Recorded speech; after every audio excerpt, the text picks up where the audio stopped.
You're listening to Libertarian Christian Podcast, a project of the Christians for Liberty Network. I'm Cody Cook, and my guest is Paul Darr, who is the vice chair of the Libertarian National Committee.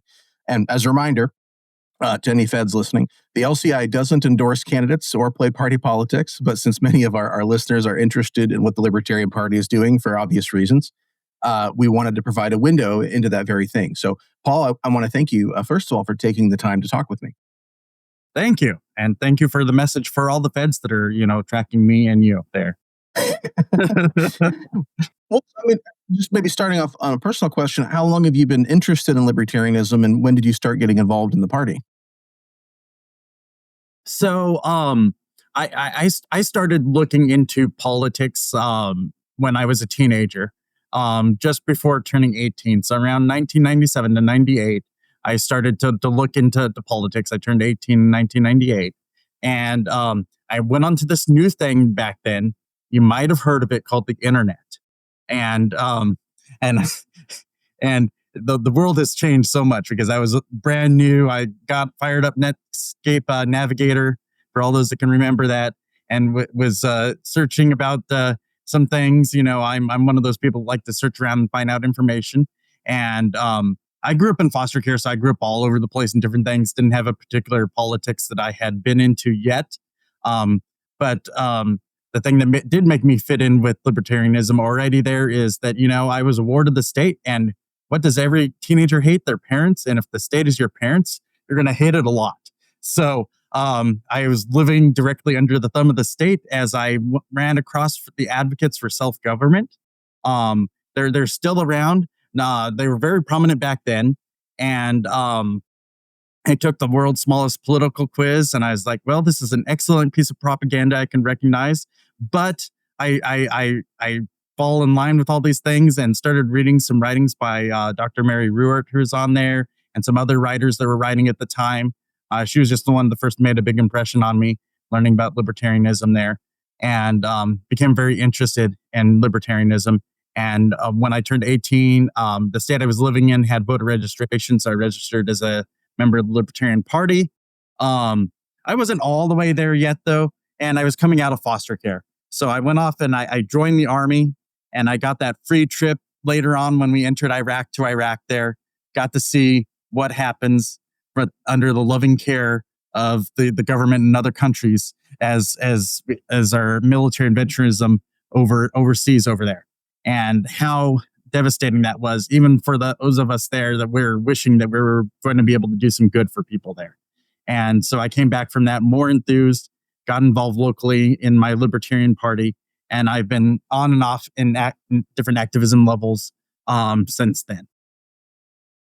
It's interesting to me to hear you talk about your experience in foster care, because one thing that I think held me back a little bit from committing to libertarianism was the fact that, I was told there were certain people who, if the state wasn't there to sort of take care of them, they wouldn't be taken care of, right? And so, when you think of these sort of arguments for the welfare state, or for, Black rights or women's rights, or, foster, kids Mm-hmm. who are in foster care, right? It's interesting to me, I think, when people push back against that sort of propaganda and say, well, I was in foster care, or I'm Black, or I'm a woman, and I don't necessarily think that I need the state to be there for me. And so that's interesting that was your experience. I'd like to talk to you more about that at some other point. That's fascinating. It's like, if you didn't mind me going off on a little tangent, I can go off on that for just really quickly there. That, let's do it quick, because I'm interested. Experience in foster care, I'm one of the few people that made it out okay. Most people don't. So the state does not have the answer currently for foster children. We can find a better way, and libertarians, let's discuss this more, think about it more, and work on it as we come up with voluntary options to help people in need like that. That's my quick 1 minute, 2 cents on it. Yeah, that's interesting. Yeah, well, hopefully some folks get a hold of you to talk to you more about that, because I think that's an interesting topic to think about. Well, just maybe focusing on Libertarian Party politics a little bit. So when Stephen Nikela, and he's kind of a new guy, so I'm pretty sure I'm pronouncing his name properly, Nikela, yes. Yep, Nekhaila, took over the chairmanship after Angela McArdle stepped aside. I had friends at the time who told me that they thought the party was imploding, and if they were right about that, then you and Stephen obviously have taken on a pretty tough job. So, I mean, what would you say that the health of the party is currently, and specifically in regard to those kind of boring administrative things like finances and membership? Yeah, so they aren't wrong in that the party hasn't been imploding over time. And so Stephen and I have launched at that directly to try to bring the party back together. So in many ways, when things were imploding at that time, things were happening more, that was just a symptom of things that, we've been in a libertarian civil war within the party for the past few years, unfortunately. And so Stephen, many people more on say that maybe the right side of the party identify with him, and some people more that might consider themselves more on the left side of the party, even though I'm like super Christian guy, identify with me. It's just, talking, I love everybody like Jesus. So for some reason that comes across as a living example to those on the left side of the party. So us coming together, we were trying to, force the different sides of the party together and trying to work with people to bring everybody together and trying to give each other a bear hug, as it were, of bringing everybody together. Let's hug it out. Let's get along. We're going to work towards the party in the future. Part of that is we've really gotten down to the nuts and bolts of the running of the party. The previous chair was very much an activist chair, and some people really enjoyed that part of what her role was. But for me, I'm a very nuts and bolts business of the party, boring stuff type of guy. And I've really launched myself into that along with Stephen there, that we're making sure that all that boring business that nobody wants to see behind the curtains is getting done, and trying to raise the quality level that it has been done at. So while I might not be focusing on the activism in the same way she has, I'm just trying to get the general health business functions of the party where it needs to be, so we're an effective platform going forward into the future.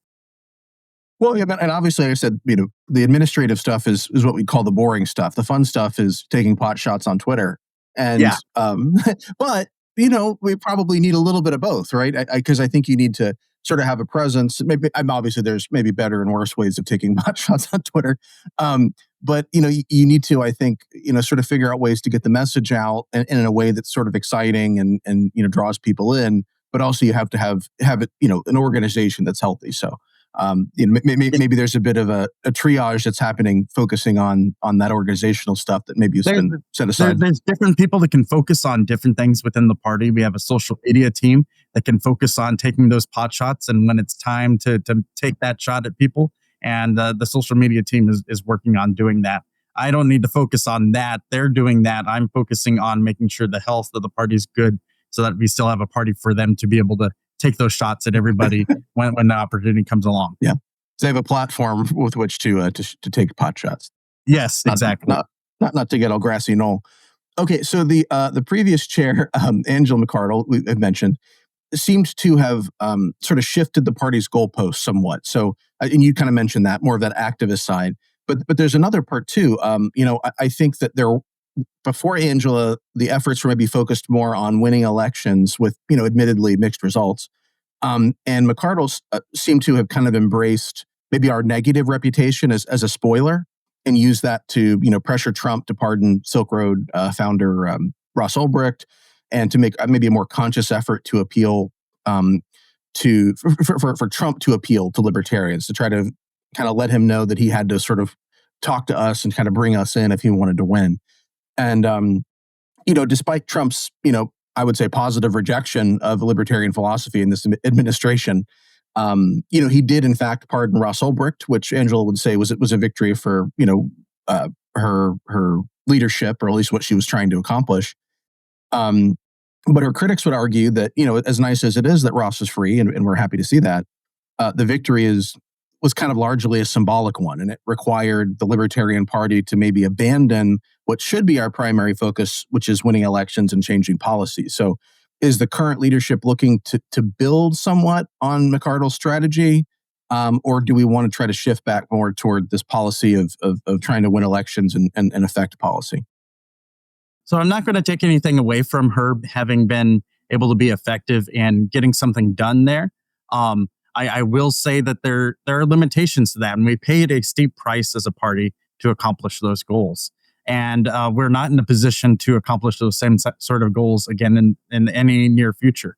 So as far as what my focus and what Stephen's focus is for the party, we're thinking of some like a three-pronged main approach there. So the first thing we brought back from the time I first came in the party, there was this thing called Project Archimedes. And it was, it was just outreach to different individuals out there. At that time, as I was joking about the internet, there wasn't as many people on in the internet then, so they were doing direct mail out to people. And they brought in a ton of membership back then through that direct mail program. And we've kind of been living off of that bumper crop of members in the party ever since then. And every once in a while, we have a presidential election, we get new people in, but that was like a big wave. And then we occasionally get those waves of people coming in to help us. And so those membership and donations are what were able to help us to have the party move forward. So we're going to be bringing back Project Archimedes, but we're going to be modernizing it for today and probably having a different project name. We've been floating in the background. I don't believe it's been officially announced yet there. But basically, in the future, we're going to be targeting people that aren't members of the party yet. But, there's a lot of data out there that, when it's like, oh, this person's pro 2A, but is not a Republican, they're independent, and they hate taxes, think there's different, indicators. This person might be our person. And so we're going to be mailing out to those people, sending them social media type advertisements, things like that they'll run across, asking them to join the party. And then you'll get people to join the party just by that exposure over time. So it's simple business advertisement in a way. We would come up with these fancy ideas, and really what that'll do is get us, when we have the membership to go forward, we're going to be able to compete with the big parties based on actual membership and growth. Other things that come along with that is that as we do that, we're going to get more candidates. And right now we have a program called Project Decentralized Revolution. You might hear it called PDR. It's a very fancy name for something we've done inconsistently in the party in the past, trying to get people to run locally. So we're going to be, looking, they've been working on it for a little bit, look at what's worked well with it so far, what hasn't worked well with it so far, and continue on and trying to get libertarians to run locally. As we build up those people that have run locally and show they have success locally, they're able to be more successful as they run for other positions. If you're running for Congress or president, without having it been elected before, you have a much lower chance of that happening. So the more people in the party that we can get elected locally, the better. And then additionally, working on legislative concerns out there for Defend the Guard is our big one that we're pushing towards, that because that can be pretty much universally fought for across the party. And if for those unfamiliar with Defend the Guard, that is the initiative to for the Guard to be nationalized, that it needs to be ordered by the state, that it can't just be nationalized by the president to go and fight in foreign wars. So say they couldn't be sent over to Iran, for example, or something like that to go fight in Iran without the state itself agreeing to allow that the Guard comes from. Right. Which is what happened in Iraq and Afghanistan. They didn't have enough people in the main sort of foreign branches. So they started peeling off people from the Guard. Exactly. Well, and when you mentioned decentralized revolution, my ears perked up because I think that's kind of that language feels kind of Misesian in the sense of the Mises Caucus. Right. So is that sort of something that they've kind of brought to the table that you're building on, or does that language precede them? No, the language, yes, that did come out of the Mises Caucus there as far as language. And me trying not to fight people in the party, I'm just recognizing this is something we've already done in the party before. I'm trying to tell people, don't forget about, if you're opposed to the Mises Caucus, forget about the name, look at what it's doing. Right. It's something, like say a lot of people that don't like it, like the Moulton maneuver. In many ways, the Moulton maneuver, that was where they looked for unopposed local positions and got a lot of libertarians to run for it there. So if that would fall into that area there of getting people elected locally. So that's something we've been trying over time. Let's keep trying to get people elected, and let's do this consistently. locally. Well, yeah, and maybe we'll get into the messaging on this a little bit later and kind of bring people together. But I mean, for me, I'm not upset about something that may come from the other side of the party. Maybe if it's really a good idea and it's something that we can all sort of come circle around and say this is good and we should do this. So I got a sense that you were maybe trying to say, well, if you're not from the Mises Caucus, this is fine. But I think there may be also some value in saying, well, hey, this is a good idea, and it was fine that they were supporting it. And this is something that maybe I'm glad they brought to the table. So, Yeah, I'm glad they brought it to the table because it's something that we've done before. And as we were saying, when we adopted the policy the last August in Miami, I was like, hey, this is already 90% of the way there. People in the party, when you're 90% of the way there with people, we need to stop fighting so hard about the last 10%. There's like little parts of it that I would have wanted differently. Like, I don't like the so heavy of the recruiting part of that being from national without, getting with the states locally, because sometimes there are people you might not see on the ground that, there's some people that you'll recruit and you'll find out, oh, that's that local crazy person that always tries to run as a libertarian that we actually don't want to run. And that there is a little bit of filtering that we have to do and make sure that we're properly partnering with state parties when we're doing these efforts. well, and you mentioned defend the guard, and there's been other kind of maybe single issue coalition type stuff like the Rage Against the War Machine that was kind of a big Mises Caucus thing and during Angela's tenure. And criminal justice reform is also. Oh, You just froze for me, Cody. Hopefully, we did not lose each other. oh, I think my internet dipped out for just a second, but I think Okay, I'm back up. thank you. All Okay, right, sorry. Yeah, say so that again. I mentioned some sort of single issue stuff, and actually I'll jot down here at 17 minutes, so our editor will come back and look at it. So there's been some single issue stuff in the past. You mentioned defend the guard, some of these stuff we can build coalitions on, and in the last, during Angela's tenure, the Rage Against the War Machine was kind of one of those big ones that you could kind of bring some of the populist right and some of the progressive left and libertarians together. Are there things like that? You mentioned defend the guard as maybe one of those issues. Are there other things like maybe criminal justice reform or something like that we can kind of put out there as this is a big issue that the LP is working on, where we can kind of bring more people even from outside of the party in? Definitely, there are different ones we can look forward to in the future here. We're currently just pushing defend the guard as our big single issue one that we're trying to concentrate messaging on that currently. I live within Texas, and we also have some different single issue coalitions of our own within our state party and other groups out there. I like opposing the death penalty. I don't know how your audience feels about that, but I always feel like the state having the force over life and death on an individual is not a positive expression of the state, and so that's why I'm happy to have a single issue coalition on that portion there. I would be fine if we did that at the national party, but I'm fine with arguing that out with others respectfully within each other of if that's like a single issue coalition to go forward with on others. There's lots of different ones out there of different issues that we could work on. Some of it needs to be something that a lot of states still need, because some of these single issue coalitions are more effective in other areas than others, where, even I mentioned the death penalty. Maybe, there might be enough states that's not worth us doing nationally, because it's only needed in a few key states to be worked on for those of us that want to oppose the death penalty.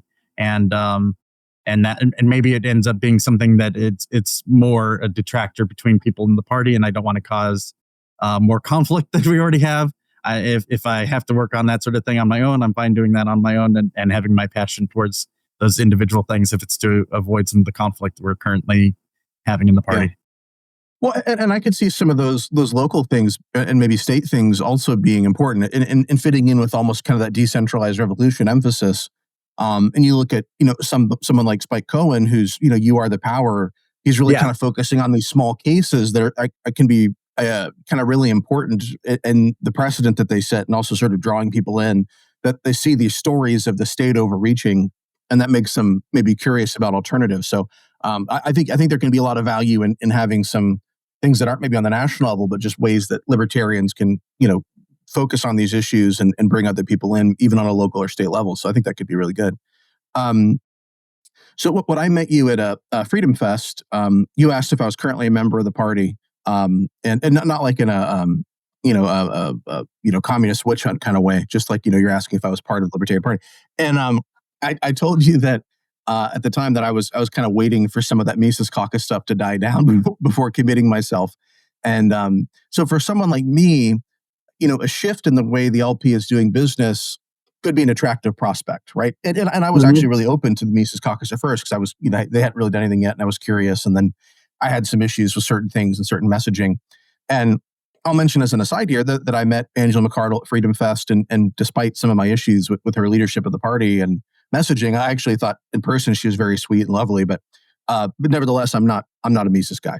And but for someone who's not like me, someone who maybe really valued the Mises strategy and the messaging, a change in leadership might be received, negatively, or at least with suspicion.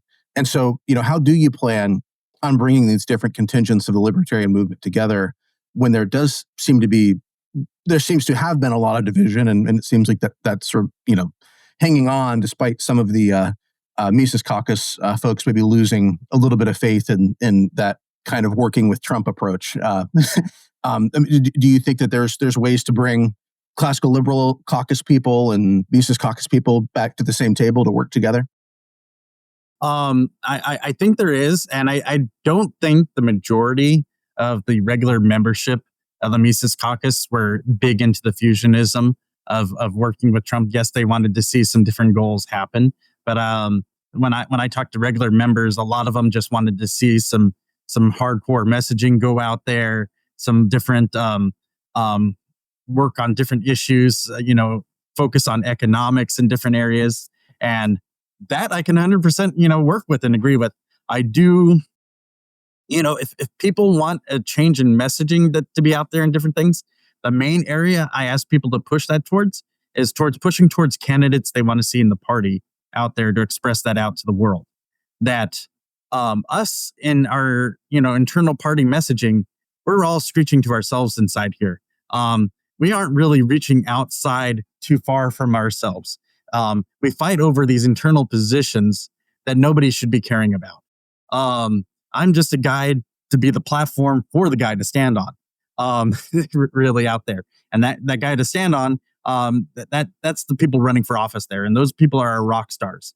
So for us to what we need to do coming together is we're trying to, you're a Mises Caucus member, you want to still be represented out there. You get your Mises Caucus members to run for office and represent you out to the world, and to do that hardcore economics, that hardcore, kick the other politicians in the balls messaging, if that's what they want to do.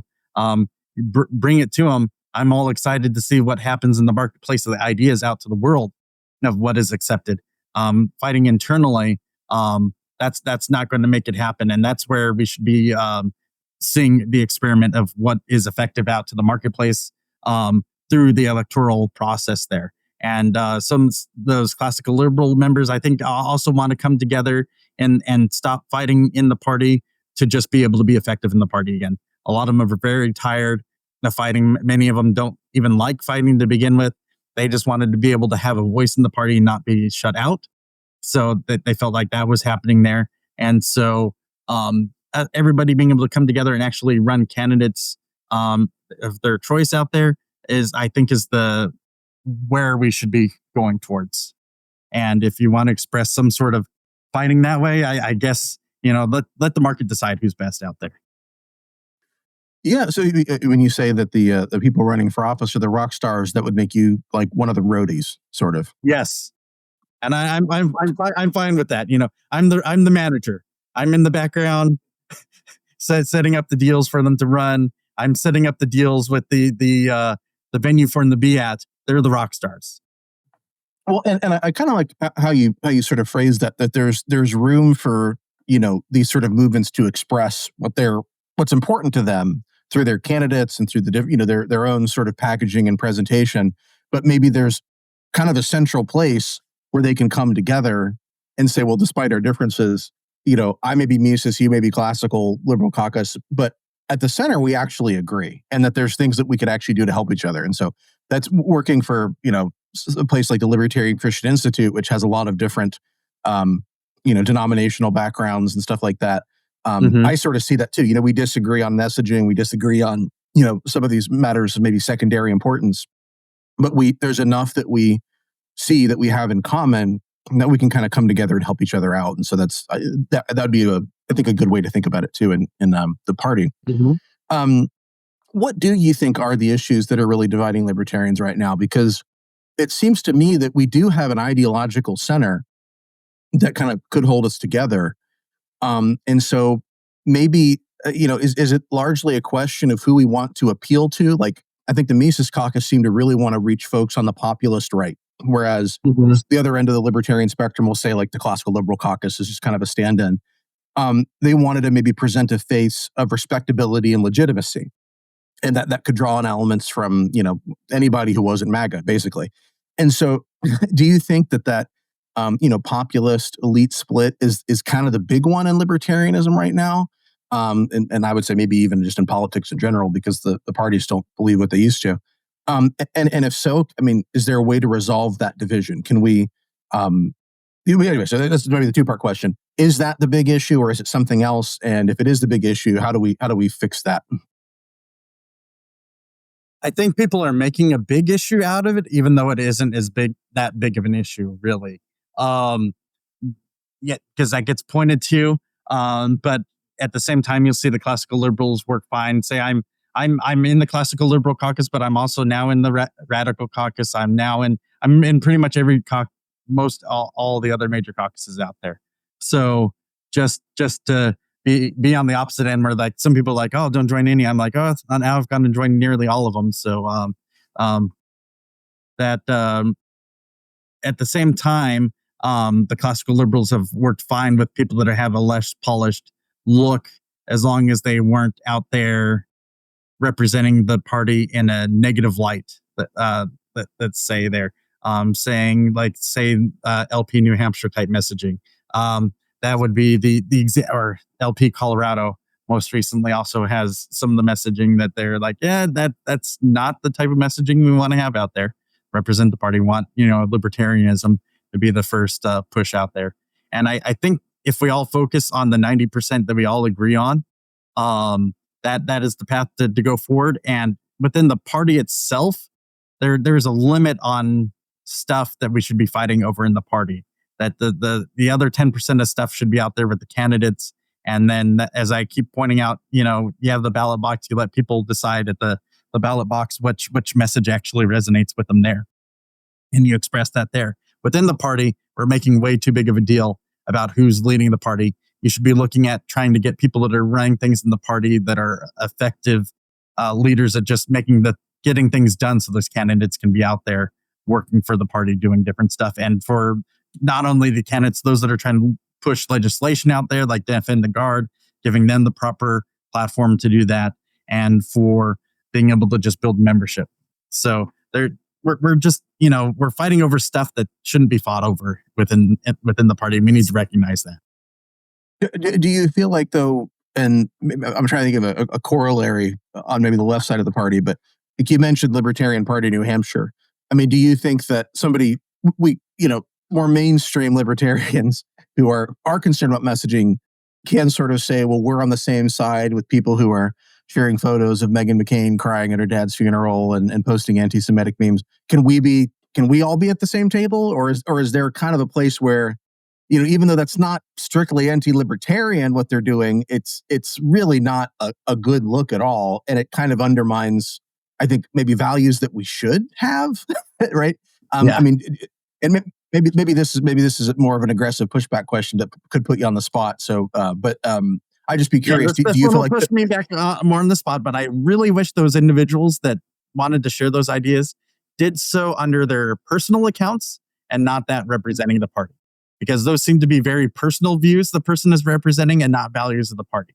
So gotcha. each of those are circumstances that the individual is doing it themselves, but instead they're choosing to use the party's platform because it's larger than their personal platform to push their own personal issues that aren't party issues. We should be, everything we share should be able to pull back to the platform in some way and work on. We should, have that core of libertarianism that we've at least agreed at, every couple of years in convention, is our core principles. That it should all go back to that.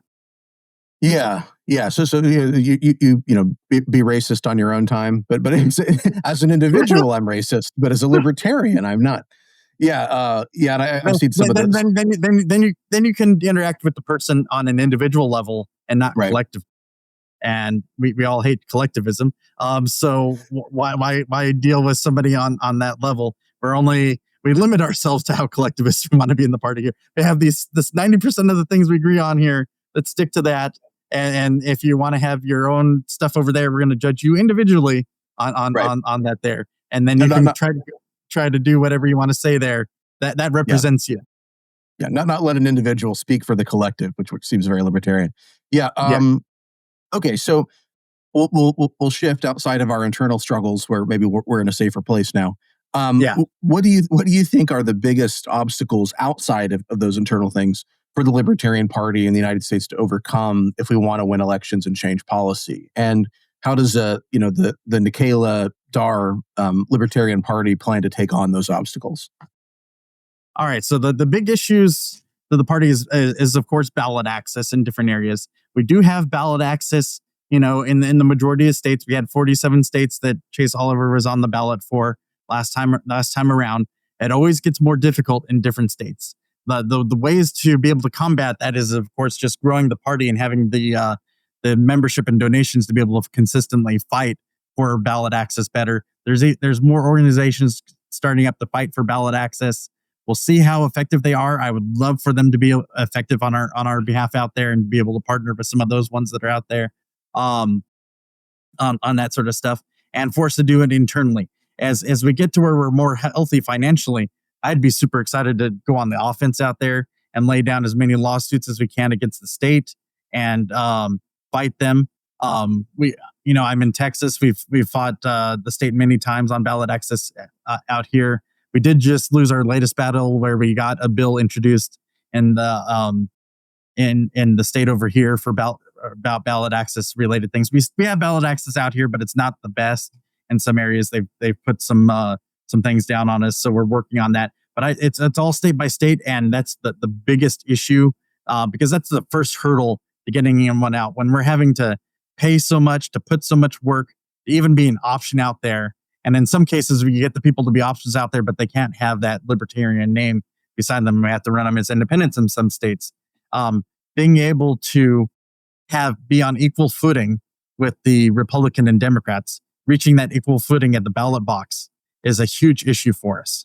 And then the next issue is just being able to have the membership and donations to effectively support our candidates out there and be able to get stuff done, and to be able to be effective at running for office and getting our policies adopted. And even at those times we're not being winning at office, if we're a threat enough to them to split, they have to adopt our policies. And if we need to be an effective threat to them to make them do that. Gotcha. Well, the ghost of Angela McArdle speaking there at the end.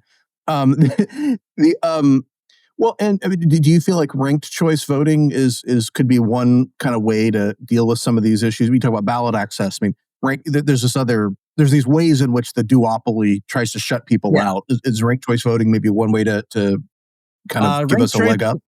Ranked choice voting and approval voting are two that I'm in favor of there. Ranked choice is gotten out there where you basically put everybody in the order that you'd prefer them in, and approval voting, you just click by everybody that you'd approve on.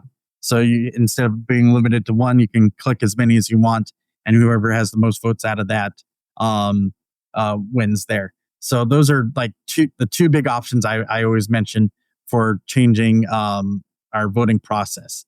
And that may or may not actually help us as a party, but overall, I believe that's still a good change for electoral politics overall, no matter if it ends up actually being good for a party. We've seen ranked choice voting adopted in a few areas, but it's always been crippled in some way, it seems. So we haven't really seen full ranked choice voting out there. Would really love to see it really adopted out there, or approval voting, because it's very easy to adopt. It's just a small change, and just being able to click everybody instead of having to change how you calculate everything. So either of those are great options to be out there for voter choice. Yeah, real ranked choice voting has never been tried. Yeah. So I recently talked to Jim Babka about Harry Brown because it seemed to me that most libertarians today, despite all their divisions, tend to look back on Brown pretty fondly. There are certain figures that we all kind of like. Even some people who are kind of more left libertarians have a lot of positive things to say about Ron Paul, despite the Ron Paul report thing and a couple other issues here and there. And so, I mean, are there leaders within the movement from the past that you kind of look to as models for like an effective kind of ecumenical libertarianism that can bring libertarians together, but also attract people from the outside? Is there somebody that you sort of look to and say, I kind of want to emulate this? This guy kind of did it right, or this lady did it right, or do you feel like we're having to kind of start over to try something new based on where we are right now? I've also talked to Jim Babka there and been able to bring in Steve Dosbach, and I voted for Harry Brown back in the day there, and we've been really looking at some of the positive and negative things done in the back of the day. I think a lot of times recently, the Mises Caucus did have the right idea that things were done wrong in the past, but then they threw everything out and didn't realize that some things were done right.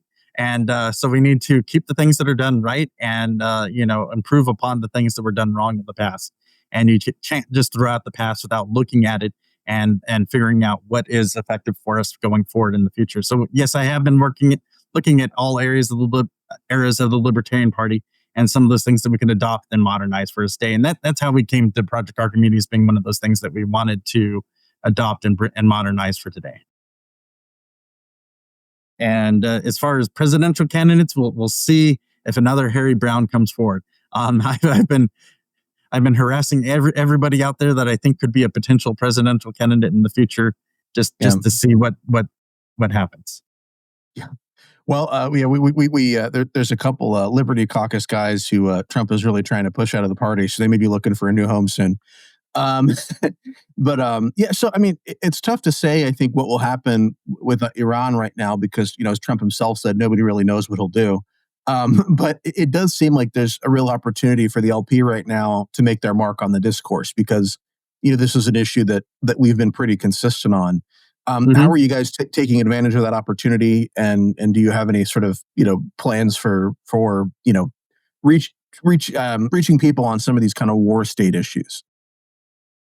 There's already been some messaging pushed out about it directly out there, and we definitely intend to push out more, and also to tie it into what are already efforts that have been ongoing, say with Defend the Guard there, since that ties directly into war state issues that are going there, and it's also a strange point where we can point across to the people on the left outside of the party that, they recently had an issue with the Guard out there, and we're like, hey, everybody on the left and right, you should both agree that we should defend the Guard now and limit that use and bring in those war powers back to the states and back to Congress there. So definitely appreciate that bringing them back, and we definitely want to message more on that.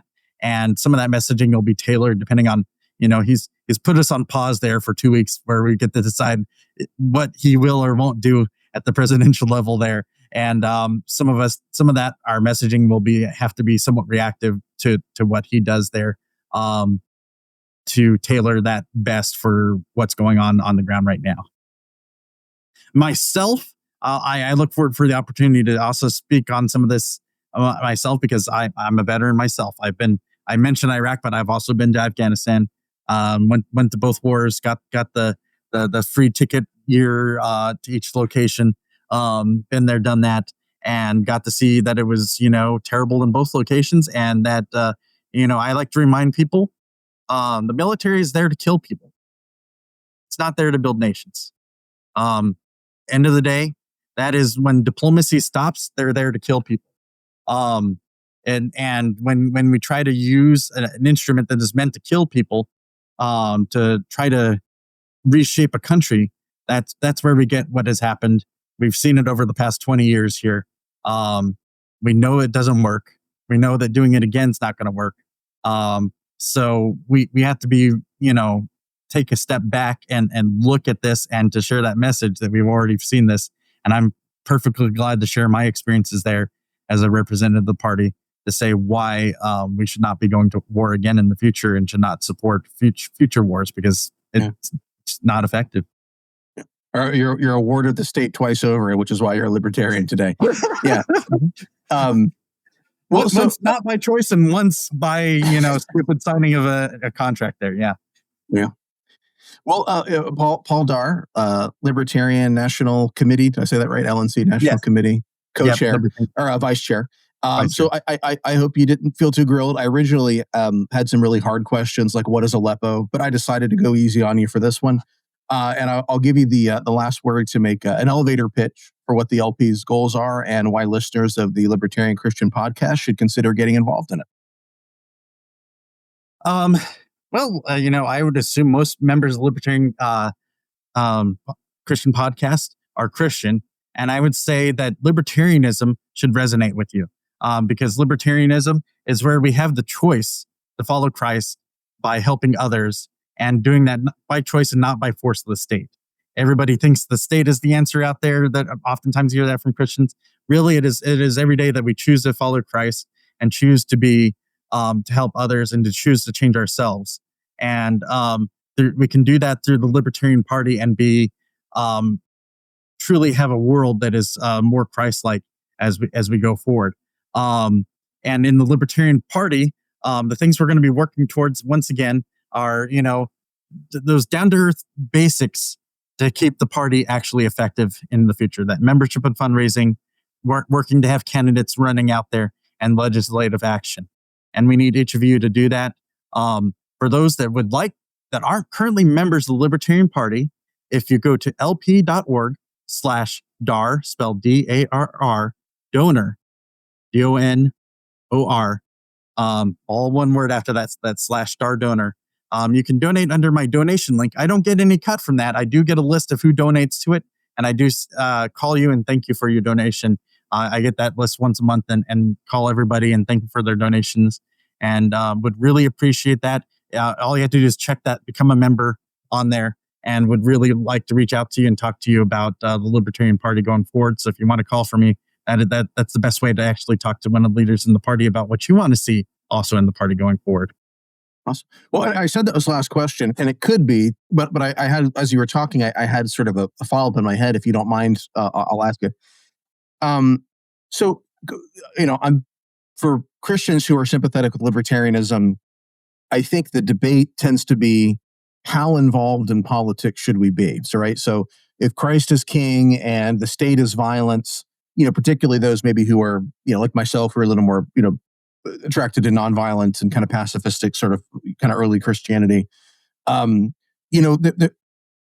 of us would be, would look at, but many of us libertarians would look at those who said, "Oh, well, I'm going to support Trump because he might do a few libertarian things," and say, "Well, that's not a good bet. You're kind of getting in bed with the state. You're getting, he's going to do all kinds of, anti-libertarian things and statist things."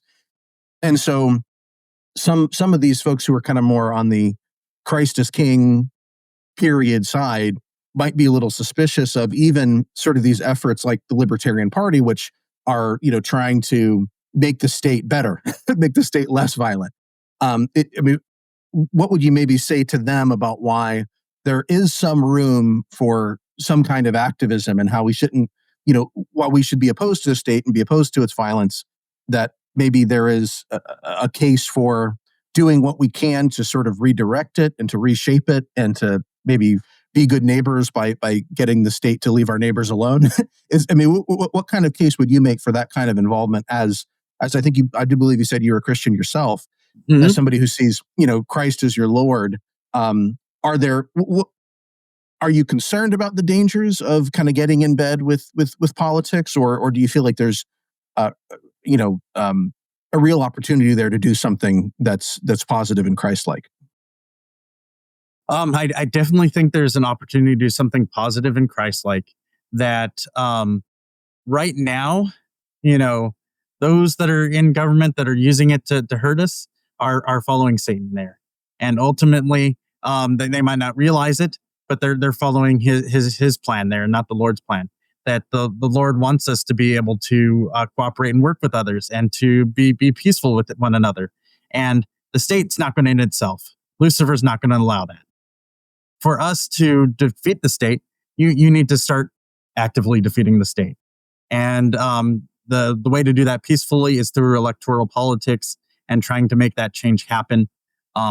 So I would encourage those that want to see the end of the state that, if you're a minarchist and anarchist, we can all work together to that last little bit, and then we'll figure out where we are when we actually get there. I don't worry about arguing about those things because we aren't anywhere near close to that. The state's not going to end and anarchy break out tomorrow, unfortunately. It would be beautiful if it did. Please prove me wrong. That I would love to see that happen. But we need to actively engage in making that happen. And we need to actively engage in making those other opportunities for us to cooperatively support and live with another and show Christ's love to one another and support each other happen. So we build up those things as we dismantle the state. And that's why I say to do it through the Libertarian Party, because, Satan is out there. He's influencing those people. He's not going to let that power go away without a fight. And we can do the fight here and make the state end eventually here. And we can do that through the Libertarian Party. Okay. Paul, I want to thank you for taking time out of your Saturday when we're recording this to talk with me and reach our audience. And I wish you all the best and making a strong Libertarian Party that can push back against the evils of the state. So thank you. Thank you for your time. Thank you.